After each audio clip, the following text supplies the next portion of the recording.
unggoy, dine. Ayan, nangunguha po siya ng atis. Ayan po.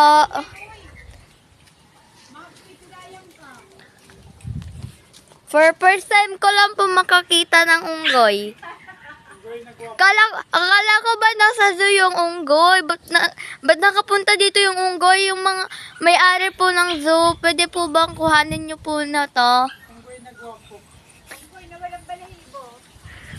Ayan po, nangunguha po siya ng atis.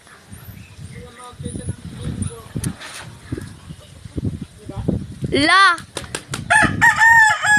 Meron pong unggoy dito sa mga nawawalan po ng isang dyan, unggoy sa mga may-ari ng zoo. Ito po ba yung hinahanap nyo? Nasa bahay namin eh.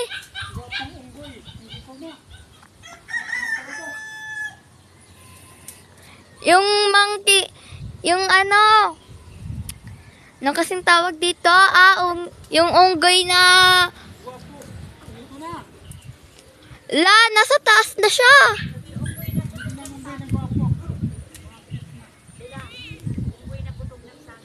Unggoy na gutom na saging. Ayun po siya, oh. Zoom pa natin. Ay, hindi, hanggang 5 times lang to.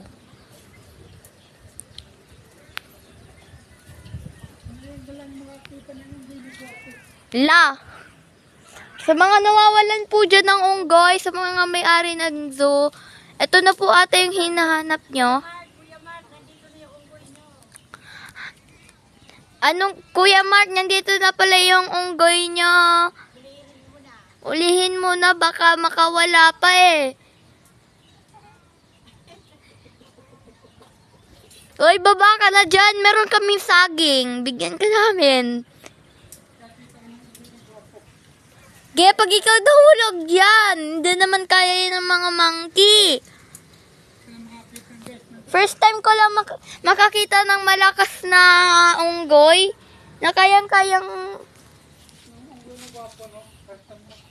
La, unggoy na gwapo daw. Nakakapagsalita yung unggoy. Kakapagsalita. Yun na.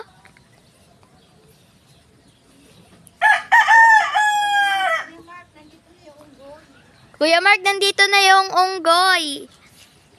Nasa atisan. Gwapong unggoy, nandito na, huliin nyo. Gwapong unggoy daw. Yan na lang, naupo na siya dyan. Tumira na siya dyan. Sa mga nawawalan po ng unggoy, ito na po ating hinahanap nyo.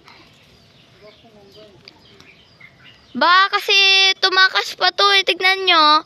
Baka naglakad siya papuntang Pampanga. Diba sa Maynila lang merong zoo. Yan o. Please punta po kayo dito and kunin nyo na po tong unggoy. Baka makawala pa po eh. La.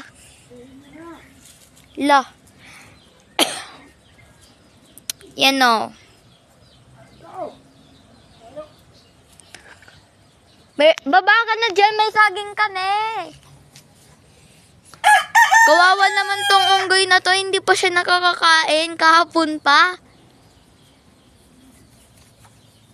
Kawawa naman. Dito baba ka, may saging kami. Diyan na sa tumira oh.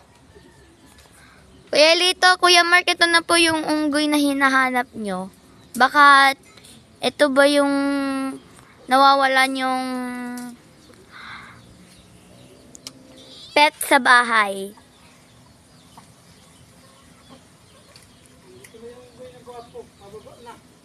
Bababa na po yung unggoy nyo. Hey! Busag unggoy. Yan.